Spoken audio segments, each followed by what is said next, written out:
All right, folks, welcome back. Thank you for joining us for the Georgia Hour. The Georgia Hour with BKP Monday through Friday at 10 to 11 o'clock.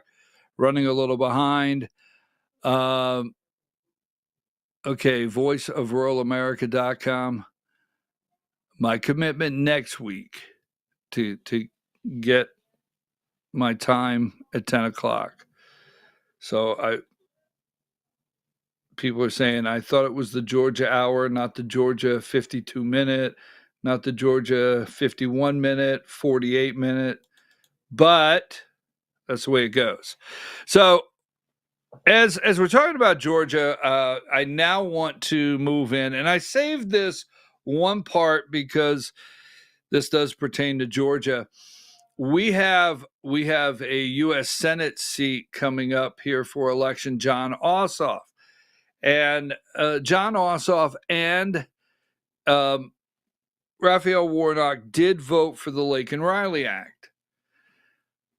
Now, we need to put pressure on Raphael Warnock. Now, if you're out there and you say, well, it will do no good, here's two recommendations I make. I recommend you call Jon Ossoff, Senator Jon Ossoff's office, and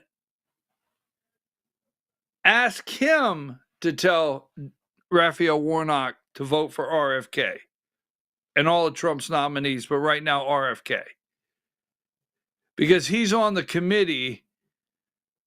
He's on the committee. Now, yesterday, this is Raphael Warnock, Greg Bluestein, number 40, the AJC. Robert F. Kennedy Jr. denied comparing the CDC to Nazi death camps during a hearing Wednesday on Capitol Hill, but Georgia U.S. Raphael Warnock has the receipts.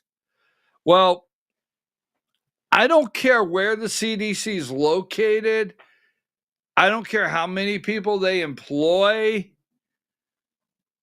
They need cleaned out, totally cleaned out.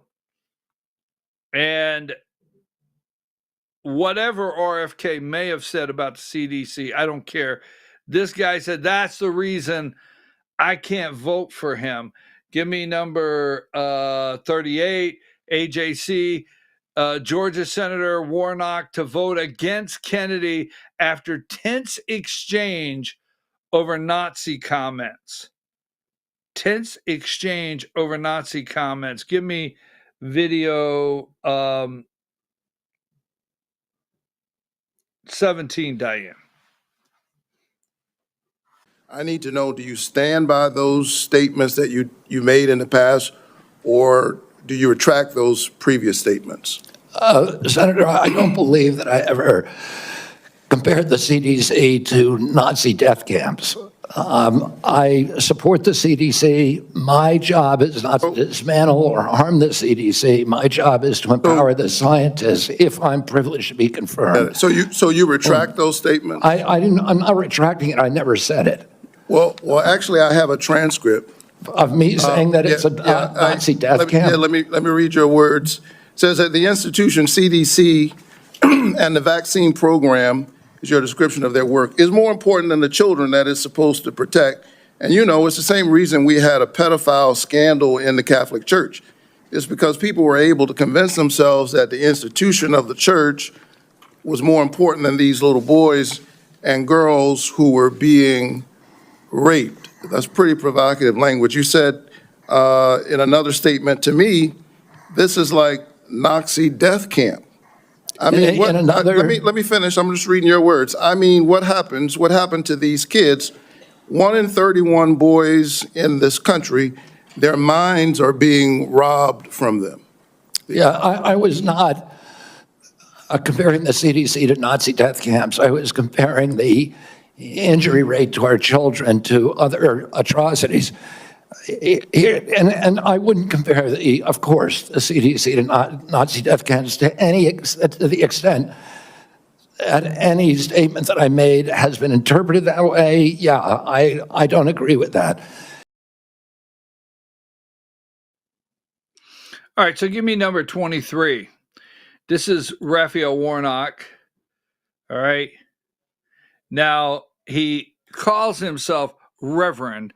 I'm voting no on Mr. Kennedy's nomination to lead HHS. He wouldn't commit to working to prevent healthcare premium spikes and didn't denounce his conspiracy theories about the CDC, which employs thousands of Georgians. I won't support a nominee whose policies hunt Georgians.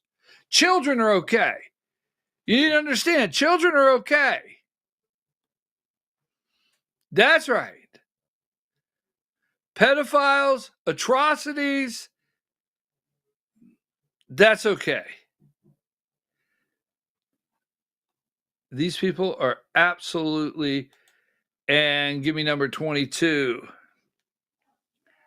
Senator Raphael Warnock, Georgians can't afford their health care costs to increase by hundreds of dollars a month. And where have you been? Mr. Kennedy is more interested in chasing conspiracy theories than chasing solutions. And I can't vote for a nominee who isn't going to lower cost for Georgians. If you're around the country, but if you're in Georgia, this is still your senator, whether you like it or not. One, Ossoff is up in 2026. So you need to flood Jon Ossoff's office with phone calls telling him to tell Warnock to vote for RFK and then flood his office.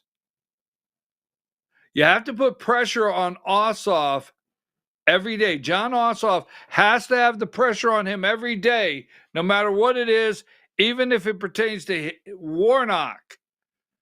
Because Ossoff is the one that's walking the tightrope for 2026 reelection.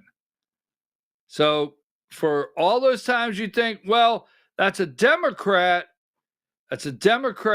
senator, and he won't listen to me, Jon Ossoff, he just might pay attention a little more than he has in the past. So that's who you need to put pressure on. So the Laken Riley Act that was signed yesterday, and I did not want to mix the story in the opening, but we will go there now.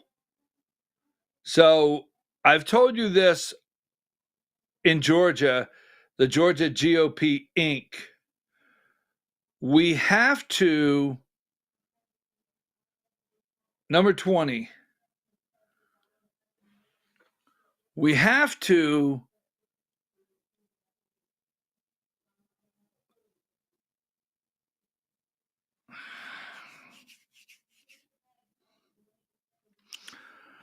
Brian Kemp and his wife do not like Donald Trump.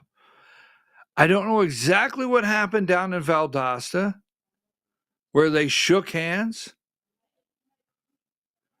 but he does not like Donald Trump. Now, yesterday, Buddy Carter in the red tie, a lot of rumors he may be running for Senate. Lieutenant Governor Burt Jones is running for governor. Brian Jack is now the 3rd District Congressman. Andrew Clyde in the red tie. Jon Burns, Georgia Speaker of the House, must resign. Now, where is Brian Kemp yesterday? Brian Kemp should have stopped everything. Brian and Marty, the Laken Riley Act. Brian Kemp's from Athens. That's where he's from. That's where Brian and Marty live, is in Athens, Georgia, where the young lady got murdered. That's where he's from. That's where he lives. The man's the governor of the state where the young lady was killed by an illegal. The man should have been in that picture. The man should have been there. President Trump should, I don't know, was he?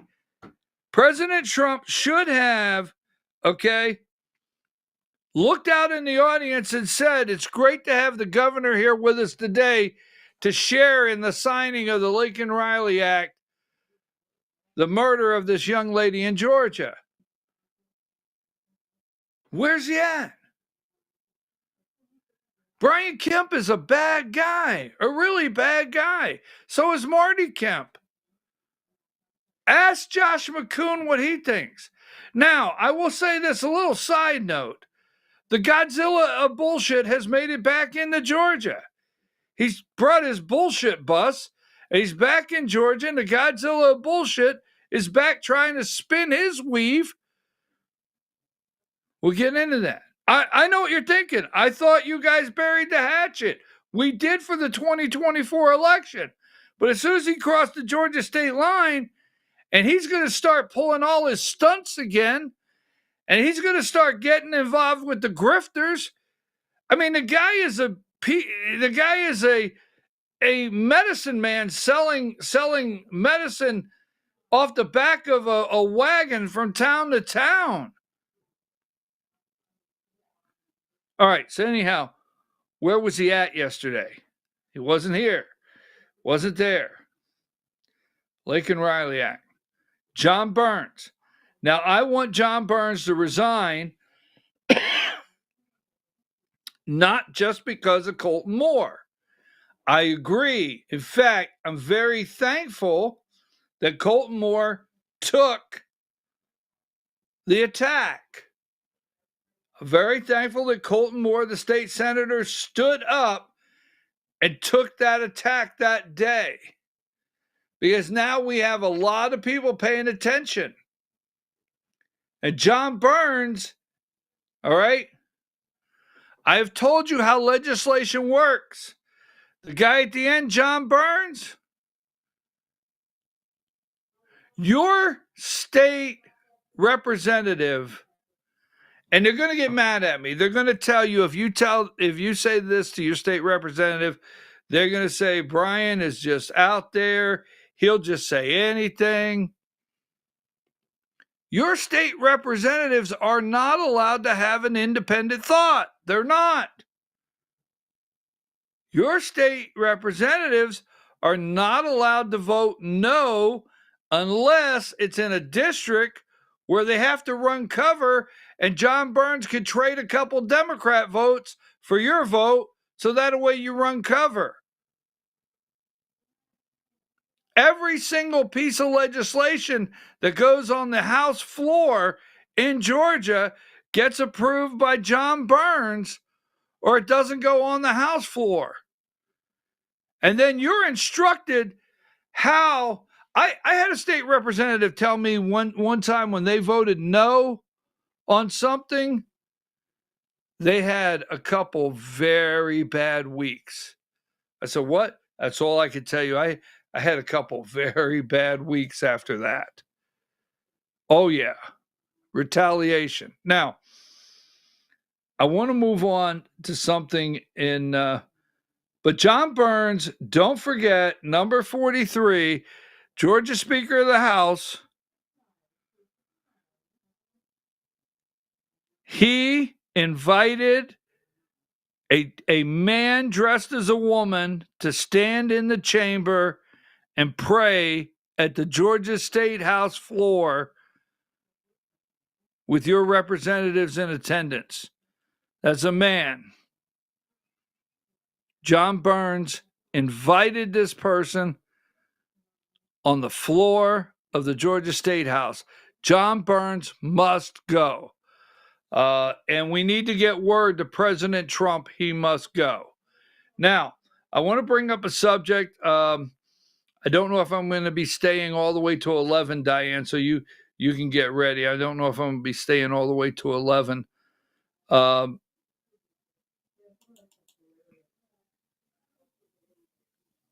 Number 17.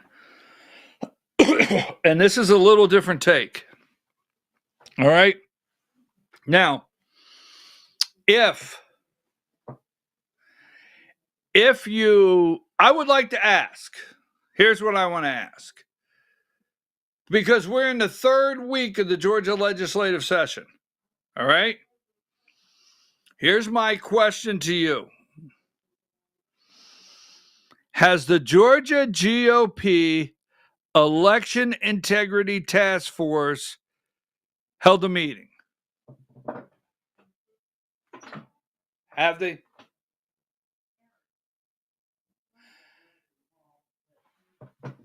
Does the Georgia GOP Inc.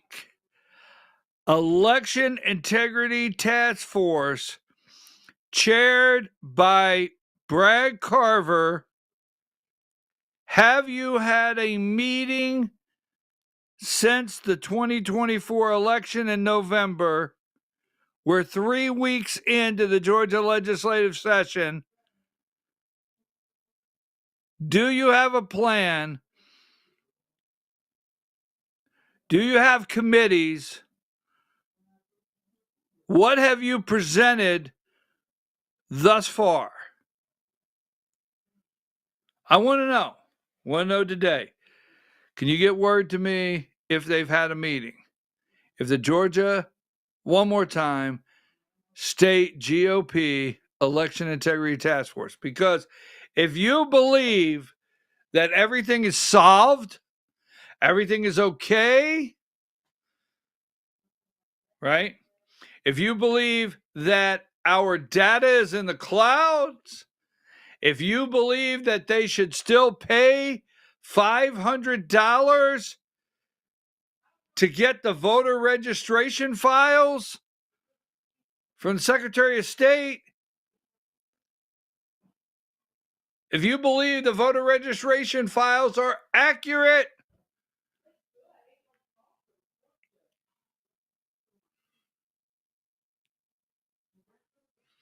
they want you to believe everything's okay.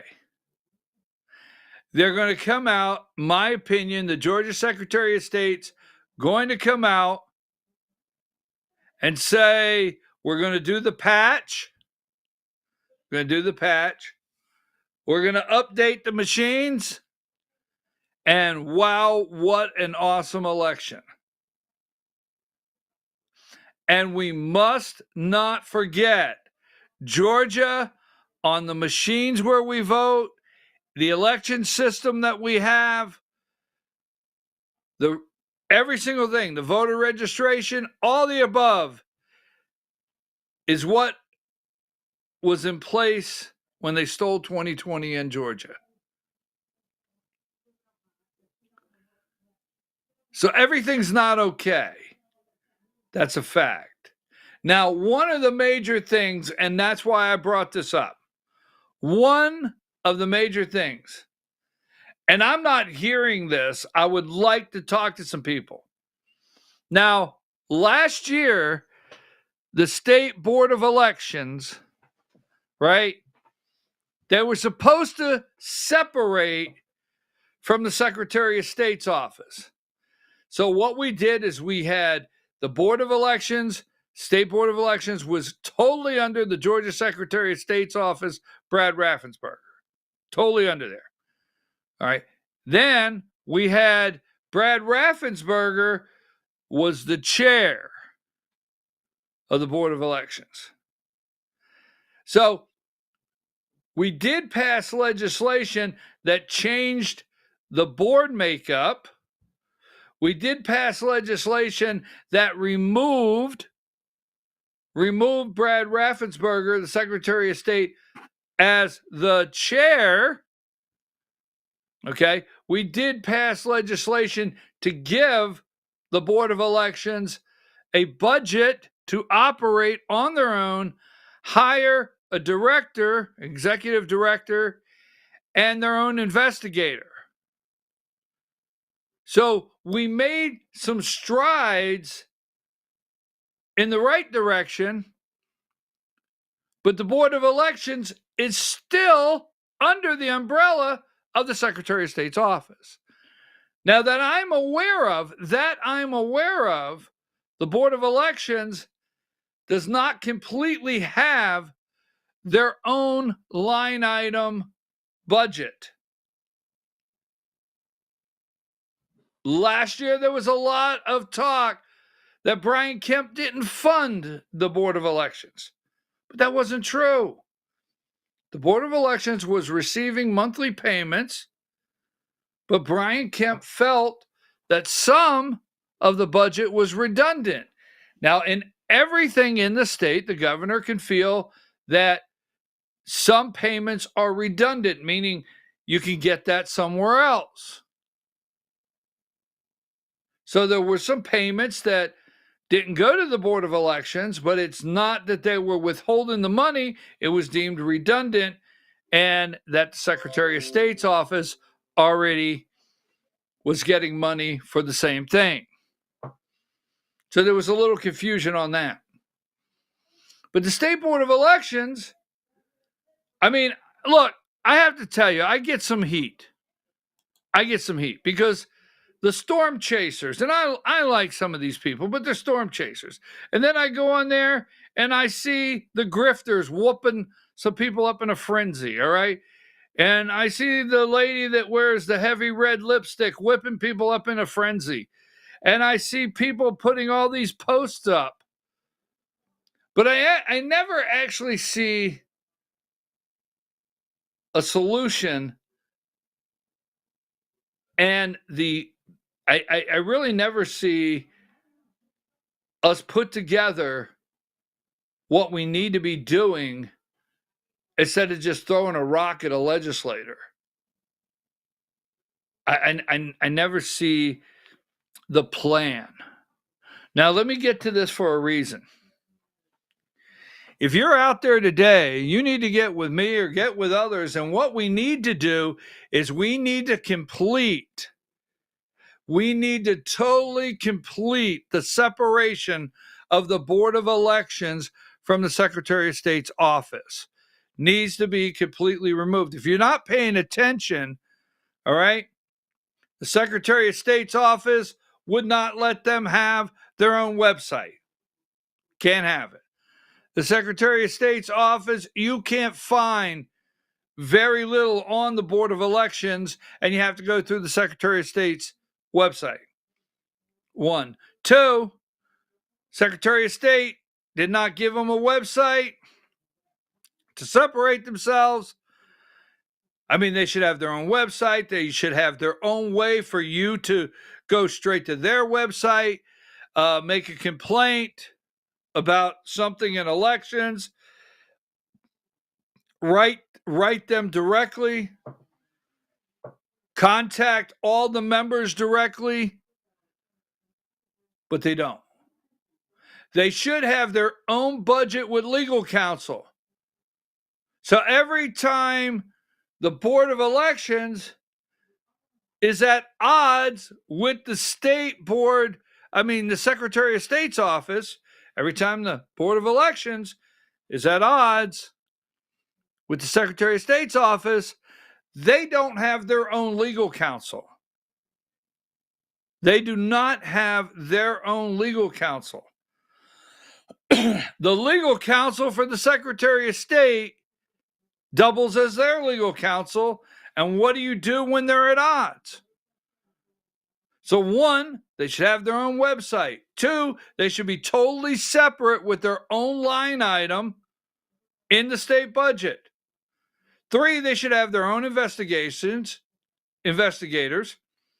They should have their own email addresses, and they don't. They don't have their own email addresses. Right now, groups are suing the people personally on the board, like Dr. Jan Johnston and Janelle King, to get their Gmail accounts.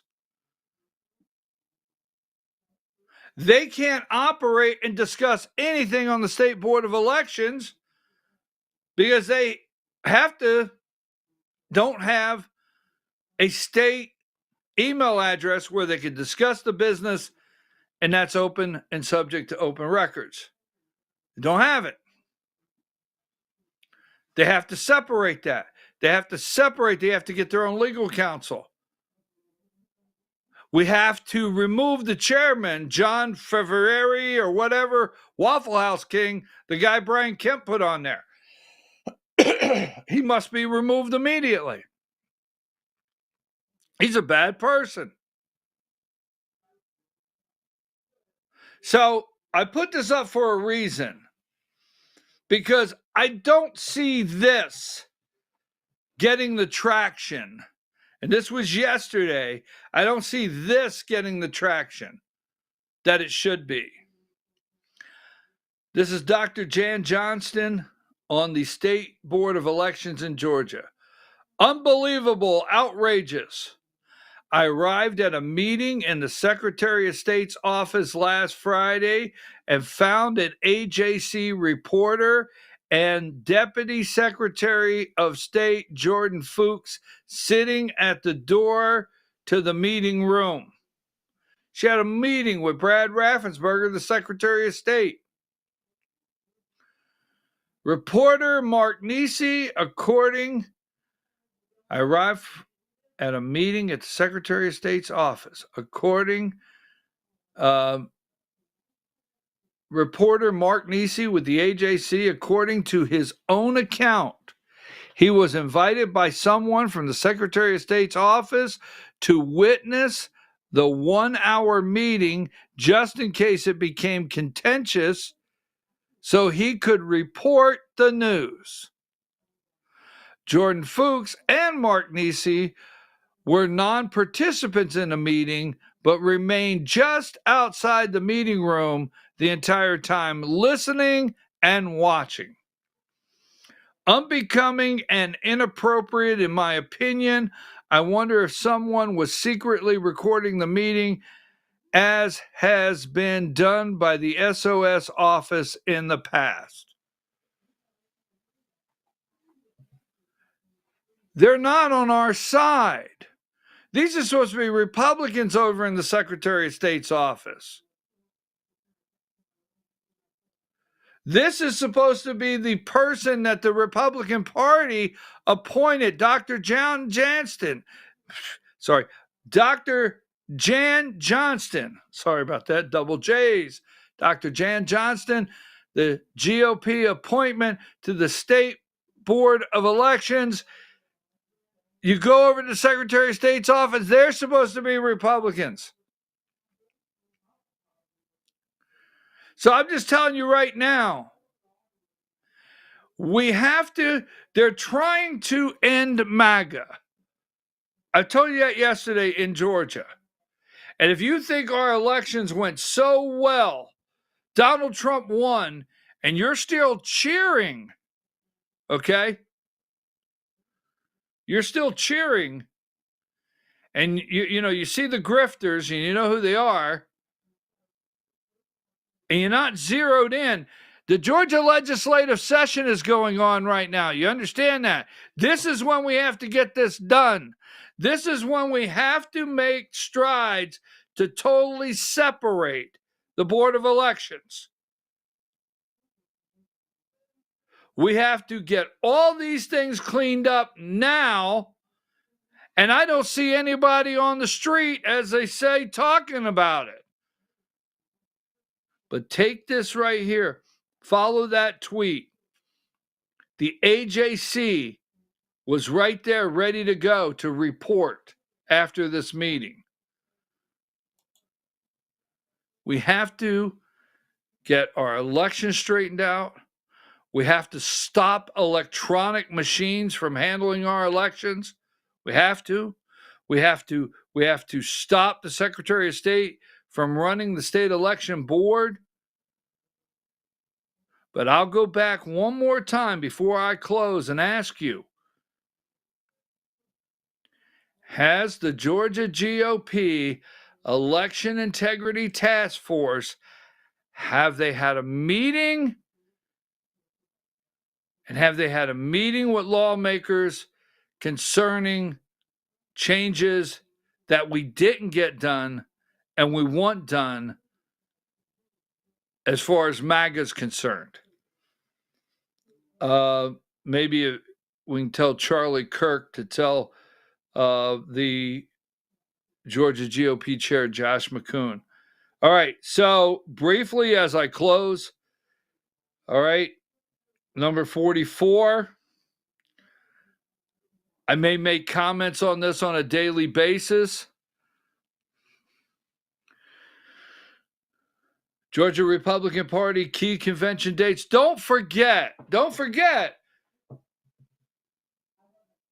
It's the state election board.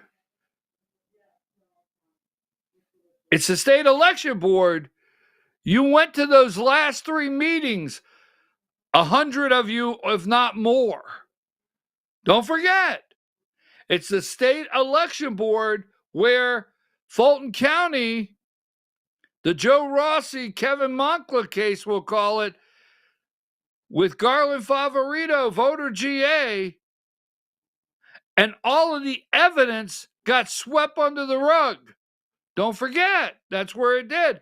Don't forget, the Georgia Board of Elections said, we don't want you, the Secretary of State, to have the power to put the election supervisor, Ryan Germany, in Fulton County. But they did. Fulton County hired him. Secretary of State's office approved it. And they didn't give a rat's you-know-what about the state election board.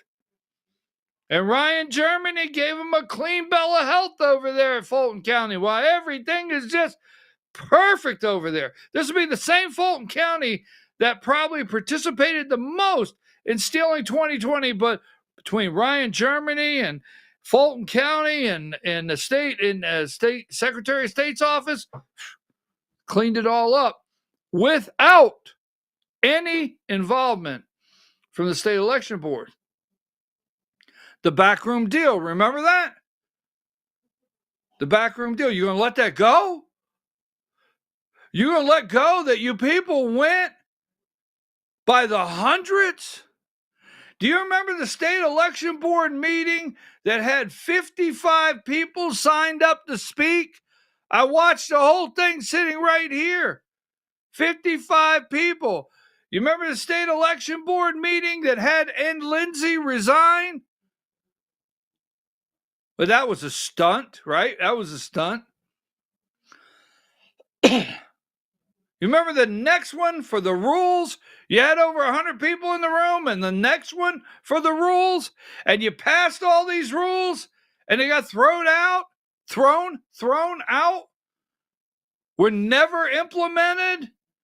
The Secretary of State went after you. Your own chairman of the state election board went after you. Remember that? Because I'm just going to ask you, how much money do you have? Because a lot of you live 4 and 5 hours from the state capitol. And a lot of you take the day off work. God bless you. I love you. But a lot of you take the day off work. A lot of you drive down there and you got 100 people. And a lot of you make signs. You get the magic markers out and you make signs.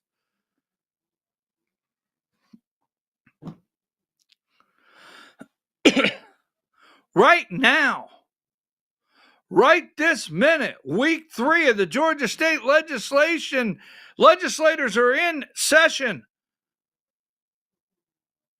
We've got to separate the Board of Elections. So I'm going to get some more detail on that. Number 44. It's already on the screen. Don't forget, they are going to try to take over the party. There is MAGA 1. They're okay with MAGA being one and done. If you think that MAGA lives on post Donald Trump, and they're convinced, when I say they are the establishment, look at Brian Kemp's actions. The head Republican in the state of Georgia, look at his actions. Has he said, go MAGA, go? If Brian Kemp's not out and Marty Kemp's not out saying, go MAGA, go, you think that the Georgia GOP is going to run into 2026 saying, go MAGA, go? Really? Nah, not going to happen. They plan to take over the county. They plan to take over the districts, and they plan to take over the state convention. That's right. If you are not challenging a Rhino County chair and all over the county trying to get everybody you can into the convention to vote, if you are not challenging a Rhino candidate for district, if your chair or district chair or anyone out there is running under the guise of MAGA, but they're self-promoters, like Sally Grubbs in Cobb County. Sally Grubbs is a self-promoter. It's all about the next spot in her career. Look at the narcissist in DeKalb County, the narcissist. It's how many times she could put her hand on her hip and take a picture with somebody and put it out there and write chairman of DeKalb County, the narcissist. Look at Debbie Doulis. Debbie Doulis. She gets mad. I don't know where she gets her money from. I don't know. Coming in from somewhere. What do they solve? All right, so I gotta get out. Number 42. Rumor is the 11th district congressman. All right. Barry Loudermilk. Rumor, because it's politics, folks. Rumor is he will not be seeking re-election in the 11th district. Rumor is he's waiting for Doug Burgum to be sworn in as Interior Secretary, and he wants to be Assistant Interior Secretary or something like that. That's what we hear. That's what we hear. All right. So this is our Rhino poster child, number 46. This is the Georgia Rhino poster child right here. If you don't get out there in your counties, in your district, and on the state level and get to work, your GOP could look like this, Stephen Aaron, the Rhino poster child, that if he was honest, I'm just going to guess he voted for Nikki Haley. Just going to guess he did. All right, Diane, take that down. Put up your truth in education. Can you do me a favor? Get the address on there where I could see it so I could put it up there tomorrow. I just want people, I really want to highlight this. I noticed it the other day. Usually, we're a business. Usually we're a business and we don't tend to highlight events, but I have for years. Rhonda Thomas, I have highlighted Truth in Education for years. February 15th at 9 a.m. This is Gilmer County, the American Legion. You would be amazed and shocked to hear everything going on. Great information. Diane, am I leaving anything out? If I'm not leaving, because I got I don't know what else I got to do today. I got to go through the milk box. I'm going to go through the milk box. Let's see if I got something here. I had something the other day. You see this right here? I got this out. The Ripon Forum. This is January and February edition, 1995. Pickup Man. How Fred Thompson drove the Democrats out of Tennessee. Take that down, Diane. Can you see this? That's Fred Thompson. You guys remember Fred Thompson? It's in the milk box. I got it here. It says, how Fred Thompson drove the Democrats out of Tennessee. That's right. This is a magazine. Let's see what's all in here for this month. Let's see. Making welfare work. Let's see. On the record. Specter over the right. About Arlen Specter. But this month's edition, how Fred Thompson drove the Democrats out of Tennessee. That came out of the milk box. I got to go through everything in the milk box, okay?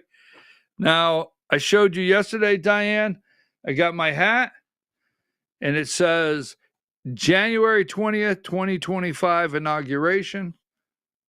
Got it? If you have anything out there in Georgia, anything in Georgia going on that I need to be aware of, please don't hesitate. 706-889-9700. 706-889-9700.